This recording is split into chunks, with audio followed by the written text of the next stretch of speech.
Torah et Société poursuit l'étude avec le grand rabbin Bernheim des différentes parachiotes de la Torah. Et cette semaine, nous entamons le second livre, Shemot, et donc la paracha qui porte le même nom. Gilles Bernheim, bonsoir. Bonsoir. Dans le livre de Bereshit ont été exposées toutes les données de la création, le plan de son développement, les obstacles à la réalisation, les partenaires en jeu et les premières tentatives et échecs aussi bien dans le couple que dans la fratrie, la famille ou entre les peuples, entre les hommes et envers le Créateur. La fin du livre de Bereshit était une sorte de reprise en main de l'ensemble du jeu. On retourne en Égypte, représentante de l'ensemble de l'univers humain, mais pour reprendre tout ce projet qui est bloqué et y faire éclater la gangue qui empêche la réalisation du plan global, la Klippa. Les sages expriment que c'est en ces dynamiques que se réalisent les transformations d'identité chez ceux qui se convertissent, les guérim, et retrouvent ainsi l'authenticité de leur être. Voilà pourquoi nos ancêtres sont nommés guérim. Les gens ne se convertissent pas, ils sont la pointe de ce travail réalisé par tout le peuple juif pour revenir à l'identité initiale authentique, et chacun dans le peuple juif a à refaire ce même travail. Cela est le parcours précis que nous enseigne la Haggadah de Pessah. Le livre de Shemot est donc la suite du livre du commencement, Bereshit, comme l'indique la lettre Vav qui commence ce livre, et cette lettre Vav a le sens de charnière, continuité, et ET, les 7 premières parachiotes du livre de Shemot seront le processus de naissance et libération après la gestation jusqu'à ce que, à son tour, l'homme libéré puisse choisir soit continuer sa libération ou choisir de rester en esclavage, comme le fera l'esclave hébreu. Le Harizal, dans le Sefer Alikoutim, résume cela en disant « La descente des fils d'Israël vers l'Égypte est une allusion au naissant, à l'enfant ». Voilà une introduction qui suggère de multiples développements. Permettez-moi d'en reprendre une ou deux de ces lignes directrices. Bereshit, la Genèse, c'est une somme d'invariants. Quels sont ces invariants ? Ce sont les fraternités difficiles. À chaque génération, des frères ont du mal à vivre ensemble. Joseph et ses frères vont mettre longtemps à concilier leurs projets et à se réconcilier. Parce qu'il n'est pas facile d'être frère, c'est-à-dire d'être deux héritiers sous une même couronne, chacun revendiquant la part d'héritage, la part de souveraineté. Comme le dit le Talmud, on ne met pas deux rois sous une même couronne. Mais pourtant, ces deux rois, ces deux frères, ces frères de manière générale, doivent apprendre à vivre ensemble parce que chacun peut apporter quelque chose à l'autre. Ce n'est pas que l'un exclut l'autre, ce n'est pas que Jacob va exclure Ésaü, ce n'est pas que Isaac va exclure Ismaël, ce n'est pas que Abel doit exclure Caïn. Chacun est porteur d'un projet, certains le font mieux que d'autres, mais chacun doit s'améliorer, et je dirais chacun peut avoir une marge d'amélioration plus importante que celle de son frère, c'est vrai, mais c'est la réussite de la rencontre qui doit permettre au livre de Bereshit, la Genèse, de déboucher sur le deuxième livre, les nombres, les noms, Shemot, les noms, l'Exode, à savoir que dès lors que des frères vivent ensemble, ils doivent éprouver, je dirais, la fraternité doit s'éprouver face aux politiques. Vous savez, lorsqu'on est frère, lorsqu'on appartient à une même famille, on a un même héritage, on a des affects communs, on vit ensemble, ça tient la route, mais ce n'est pas pour autant que plusieurs familles peuvent cohabiter. Parce que plusieurs familles ont plusieurs mémoires, ont des histoires différentes. Et dès lors que les histoires sont différentes, ces familles vont avoir du mal à vivre ensemble.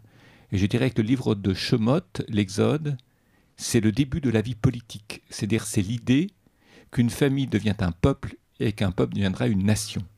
Tant qu'on est dans le livre de Bereshit, on n'est pas un peuple, on est une grande famille.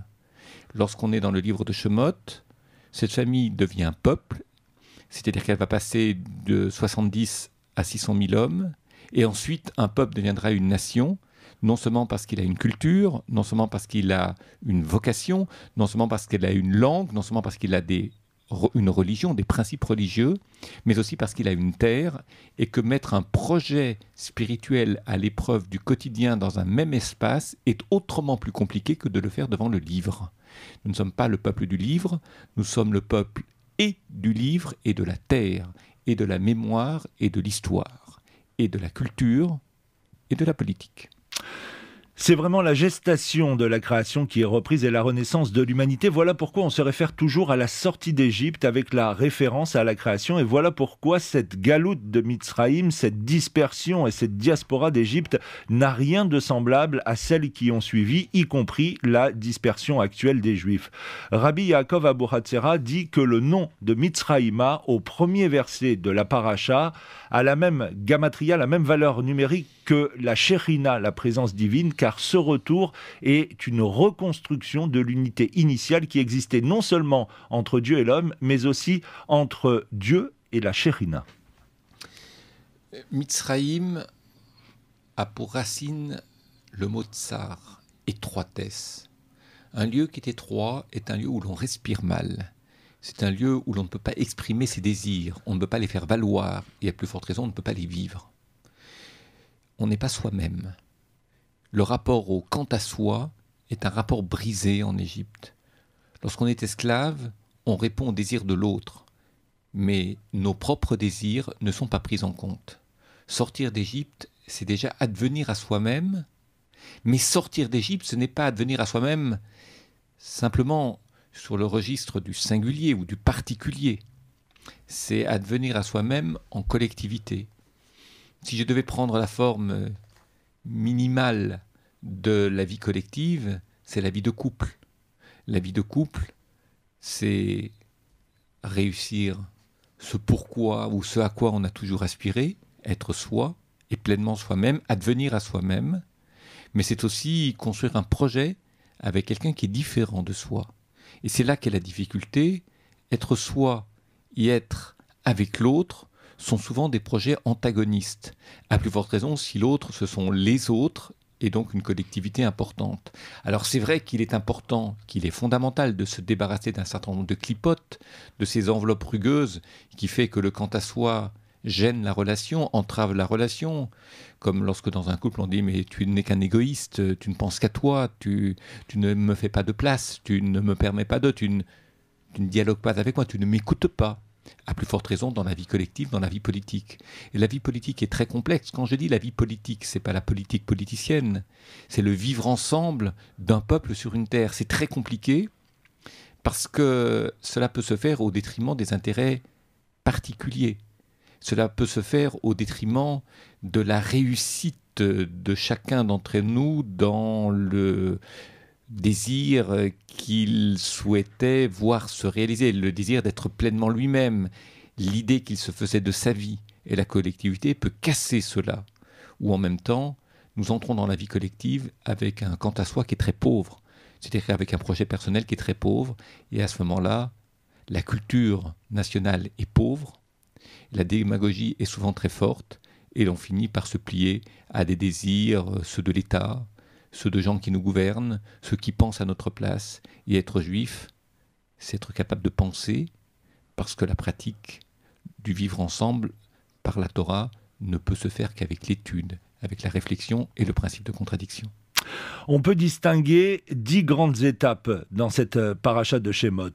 Les noms et les répartitions dans le peuple. La nouvelle période, un nouveau roi arrive, il persécute les enfants d'Israël par les impôts, ordonne de tuer leurs garçons à la naissance et de les jeter au fleuve. La naissance de Moïse, l'intervention de Myriam pour le sauver, la venue au fleuve de Bithia, la fille de Pharaon. Myriam place Moïse à proximité, il est sauvé, c'est le sens de son nom. Moïse tue un bourreau et s'enfuit. Les fuites de Yitro, le mariage de Moshe avec Tzipora, les cris de prière du peuple persécuté. Moïse berger voit le buisson ardent, sa bonne réaction le sélectionne pour sa tâche de leader prototype de ce peuple, son refus de se présenter à Pharaon, les miracles qui l'encouragent, le serpent, la main et le sang, son refus de parler à Pharaon et la réponse de Dieu, le départ de Moïse avec sa famille pour sa mission en Égypte, il quitte Yitro, la rencontre avec l'ange, la rencontre avec Aaron, l'épreuve de Moïse au peuple, Les premiers ordres de Moïse à Pharaon de laisser partir le peuple, son refus et les mesures terribles de rétorsion que Pharaon prend contre Israël,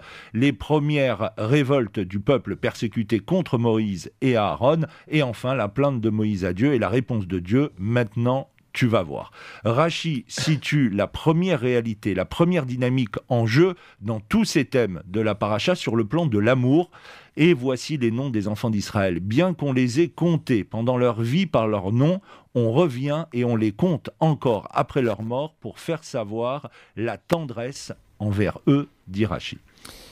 Rappeler les noms, c'est faire preuve de tendresse, c'est faire preuve d'extrême attention à l'égard de la personne disparue, mais c'est aussi faire preuve d'une très grande vigilance sur le suivi d'un projet qui avait été fixé aux origines, sachant qu'un nom, c'est un projet. L'idée que l'on se fait d'une personne et ce qu'elle doit faire est inscrite dans son nom. Les noms ne sont pas choisis par hasard. Et il est important de savoir si le nom s'est accompli. Autrement dit, si le projet dont le nom est porteur s'est réalisé. Ça, c'est une chose. Maintenant, dans la somme d'informations, de rappels, mais aussi de questions que vos enseignements soulèvent dans ce propos introductif, il y a quelque chose d'extrêmement important dans l'histoire de Moïse. Moïse, c'est quelqu'un qui a grandi en Égypte, qui a été éduqué en Égypte. Mais c'est aussi quelqu'un qui s'est marié du côté de Midian, du côté de Yitro, avec Tzipora, et qui va vivre un temps là-bas et revenir avec cette femme et les enfants qu'il a eus avec cette femme. Mais aussi il va plus tard rejoindre son beau-père Yitro, qui est un prêtre de Midian, mais il ne faut pas oublier que Yitro va accompagner jusqu'au chapitre 11 du livre de Bamidbar le peuple d'Israël. Quand je dis l'accompagner, c'est le conseiller, c'est l'orienter, c'est témoigner de son expérience, des leçons de vie qui sont les siennes. Et d'ailleurs, nous observons que dès que Yitro quitte, parce qu'il ne veut pas entrer en terre d'Israël, il va revenir en arrière, mais dès qu'il quitte Moïse et Israël, le peuple a du mal. Et le peuple va errer dans le désert. En tous les cas, il va devoir rester pendant 38 ou 39 années supplémentaires dans le désert parce qu'il n'est pas prêt pour entrer sur la terre d'Israël. Et peut-être que l'absence de Yitro pèse sur Israël et que sans Yitro, il a plus de mal à aborder la conquête d'Israël. C'est une hypothèse qui est soulevée par nombre de chazal, de sages. En tous les cas, l'Égypte et Yitro jouent un rôle très important dans l'éducation, dans l'ascension de Moïse, c'est-à-dire dans sa capacité à acquérir des compétences, un sens de la vie, j'allais dire une culture aussi, une langue, sa capacité à écouter les conseils qu'on lui donne. Mais ce qui est intéressant, c'est que ça ne vient jamais de l'intérieur de la mémoire juive, cela vient de l'extérieur, durant toute cette période. Et puis il y a la parole divine. C'est-à-dire que Moïse, il a 4 interlocuteurs. D'un côté, l'Égypte, qui le construit au niveau politique. Ensuite, il y a Yitro, sa femme et la famille, qui le construisent sur le registre affectif et accompagnement au quotidien. Il y a frères et sœurs, Aaron et Myriam, qui sont des prophètes et qui sont ses interlocuteurs naturels. Et puis, au milieu de tout ça, il y a la parole divine. Mais quels sont les hommes qui peuvent entendre la voix de Dieu, vivre dans un face-à-face avec Dieu, sans être brûlés? Et peut-être que les 3 premiers paramètres favorisent la réception du 4e. Si Moïse n'avait pas été éduqué en Égypte, n'avait pas eu cette force que l'Égypte lui a donnée, s'il n'avait pas rencontré Yitro et sa famille, et s'il n'avait pas pour frères et sœurs Aaron et Myriam, il n'est pas sûr, disent les Chazal, et je pense notamment à toute l'école de Kosk, le Mea Shiloach, le Bet Yaakov, que Moïse aurait pu être l'interlocuteur naturel de Dieu. La première stratégie que les Égyptiens ont employée consistait simplement à imposer aux enfants d'Israël de dures conditions de travail dont ils espéraient qu'elles les inciteraient à immigrer. C'est ce que nous dit le Sforno, un commentateur italien du Moyen-Âge. Méthode adoptée plus tard par les nazis dans leurs premiers efforts pour débarrasser l'Allemagne de ces Juifs. Ce procédé a cependant lamentablement échoué et ils se sont, comme la Torah le souligne, multipliés et étendus malgré leur souffrance. C'est alors que les Égyptiens ont étendu leurs efforts pour empêcher la croissance démographique des Hébreux en créant un système d'encouragement au travail. Ils ont promis un salaire généreux à chaque ouvrier sur la base de ce qu'il pourrait produire en un jour. Et c'est cette quantité qui lui a été imposée pour l'avenir. Les surveillants ont encouragé les travailleurs à dormir sur leur lieu de travail, cherchant ainsi à perturber leur vie de famille. La raison officielle donnée à cette pratique était la nécessité de maintenir un bon niveau de productivité, mais Pharaon espérait ainsi réduire leur progrès démographique. C'est ce que dit le Midrash Rabbah. Deux choses à relever dans tout ce que vous venez de rappeler. J'admire au passage votre bonne connaissance de la culture et de la langue italienne dans la prononciation du nom Sforno et peut-être le rappel d'origine qui concerne votre famille. Ceci étant, l'Égypte joue le jeu que nombre de nations jouent avec l'étranger. À savoir que lorsqu'on ne veut plus de quelqu'un, on trouve un prétexte économique, on trouve un prétexte de non-intégration, on trouve le prétexte que ça coûte trop cher, on trouve le prétexte qu'il faut améliorer la productivité, sans quoi on n'est plus crédible. C'est-à-dire qu'on n'est plus sur la scène publique, on n'est plus concurrentiel par rapport à d'autres nations. C'est un petit peu ce que l'Égypte dit dans le langage de l'époque. Et elle resserre l'étau autour de l'étranger, qu'est l'hébreu, précisément au nom de la productivité et donc de l'efficacité économique. Mais en réalité, elle ne supporte plus l'étranger parce que, faut-il rappeler, elle ne connaît plus Joseph. Le pharaon en question, ou les pharaons, ne se souvenaient plus de Joseph. Joseph, ce n'est pas seulement quelqu'un qui a résolu la crise économique en Égypte, mais il l'a résolue en faisant de l'Égypte une terre d'accueil pour l'étranger, c'est-à-dire qu'il a su parler à l'Égypte de sorte qu'elle ne vive pas l'arrivée de la famille Israël, Jacob et sa famille, comme une marque d'hostilité. Mais ça, c'est quelque chose qui ne se transmet pas bien. Parce que vous supportez l'étranger quand vous êtes riche. Quand vous avez des difficultés vous-même, vous mettez sur le compte de l'étranger, c'est-à-dire vous faites de l'étranger un bouc émissaire. Or, il n'y avait plus des Joseph pour résoudre les problèmes économiques de l'Égypte. Et surtout, il n'y avait plus des Joseph qui non seulement pouvaient résoudre les difficultés économiques de l'Égypte, mais en plus qu'il faisait de telle sorte que l'Égypte n'ait pas l'impression qu'on lui fait la leçon, ou n'avait pas l'impression que ceux qui l'aidaient étaient des étrangers hostiles qui cherchaient à s'approprier quelque chose. Et le pharaon qui avait accueilli Joseph n'a jamais perçu la venue de celui-ci comme une tentative de déstabilisation de l'Égypte, comme si Joseph et sa famille cherchaient à s'emparer de l'Égypte. Et Joseph a toujours fait extrêmement attention de ne pas faire naître ce sentiment en Égypte. Mais lorsqu'il n'est plus là, ce sentiment, qui est une forme de jalousie, qui est une forme d'amertume, qui est une forme de repli sur soi, d'étroitesse, d'où le mot tsar, qui construit le mot Mitzraïm, Égypte, va revenir sur le devant de la scène, et la présence des Hébreux, d'Israël, sera pour l'Égypte insupportable. Dieu se sert de deux signes pour convaincre Moïse d'accepter sa mission et Moïse doit les reproduire devant Pharaon pour faire une démonstration de la puissance divine, la lèpre et le bâton.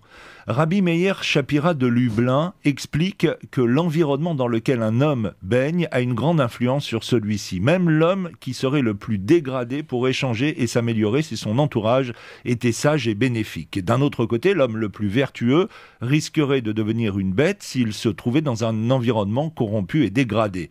Moïse voulait expliquer à Pharaon que certes, les Hébreux étaient dans une situation basse et humiliante en Égypte, à tel point qu'ils n'avaient même plus une apparence humaine, mais ils pourraient malgré tout devenir des hommes d'élite et de qualité une fois qu'ils se seraient libérés de l'environnement égyptien corrompu. C'est pourquoi il lui présenta le signe du bâton, ce bâton sur lequel était gravé le nom ineffable de Dieu et par lequel se sont réalisés des miracles et des merveilles. Lorsqu'il arrive devant Pharaon, il se transforme en serpent vil.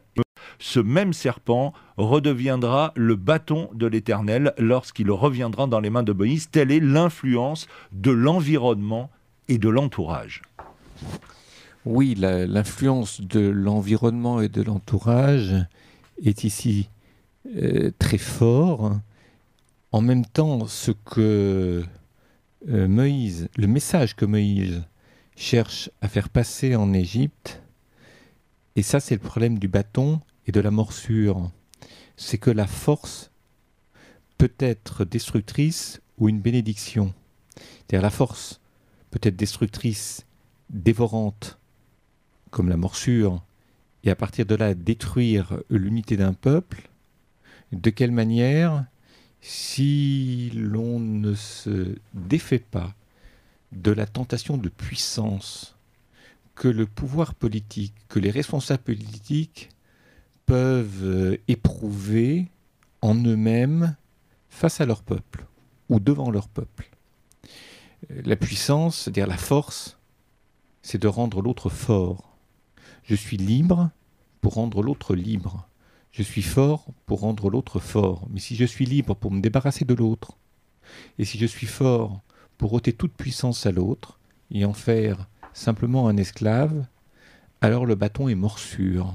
C'est ce message également, disent les Chazal, que Moïse a cherché à faire passer auprès du Pharaon en Égypte. Malheureusement, il n'a pas réussi parce que la force, c'est une tentation. La puissance sur l'autre, l'emprise que l'on peut avoir sur l'autre, le pouvoir que l'on peut exercer sur les autres, c'est une tentation qui revient en permanence. Parce que lorsqu'on a peur, lorsque l'on découvre en soi des parts de la personnalité que l'on ne connaissait pas, que l'on se sent étranger à soi-même, on se fuit en exerçant un pouvoir sur les autres. C'est-à-dire en éprouvant une jouissance à être plus fort que l'autre, alors qu'en réalité, lorsqu'on découvre ses propres faiblesses, on se sent moins fort que l'autre. Mais il y a des gens, malheureusement, c'est ce qui s'est passé en Égypte, qui non seulement ressentent la peur de ne pas être à la bonne hauteur, d'être sous l'emprise d'autres gens, ou d'être moins important ou moins fort à un moment donné que les autres, mais il y a aussi des gens qui ont peur de cette peur, qui la fuient et qui deviennent méchants, qui deviennent dévorants, qui deviennent des serpents. C'est ce que l'on appellerait dans la société moderne des manipulateurs. Encore un mot pour finir de parler de cette paracha Shemot. On peut noter dans cette paracha deux improbabilités. Alors que les Hébreux attendent une délivrance pour leur souffrance endurée en Égypte, un libérateur, ce dernier Moïse est, si l'on peut dire, un enfant né sous X, car au début, on ne connaît pas le nom de ses parents. Et puis, pour se faire reconnaître des enfants d'Israël, Dieu dit à Moïse qu'il lui demandait de qui il était l'envoyé. Alors Dieu répondit « Je suis celui qui est », autrement dit, là encore, pas de nom. Il n'y a pas de nom. En même temps, ayez Asher, c'est très exactement l'idée, ou en traduction littérale, je serai ce que je serai. C'est-à-dire que je ne suis pas enfermable dans ce que le langage humain peut se représenter de ce que je suis. Je suis toujours à venir, je suis toujours devant toi. Je t'invite à évoluer, à progresser, à te métamorphoser. Il y a une idée de la métamorphose, de la progression, du devenir, sous la conduite de Dieu, autrement dit sous la conduite d'une parole qui fait avancer, qui projette sur l'avenir. C'est ce que l'on appelle très simplement en français une parole transcendante, c'est-à-dire une parole qui transcende l'instant et l'espace dans lequel nous vivons, qui fait que l'espace et l'instant que nous vivons ne sont pas définitifs, ne sont pas simplement source de plaisir et de jouissance, mais il nous indique que la réussite est devant nous, comme Moïse est mort devant la terre où il espérait vivre. La réussite, c'est aussi une espérance. C'est peut-être ce qui me ferait dire en guise de conclusion que le peuple juif est le peuple de l'espérance, autrement dit, le peuple dont la réussite est toujours à venir. Gilles Bernheim, je vous remercie. On se donne rendez-vous la semaine prochaine pour un nouveau numéro de Torah et Société.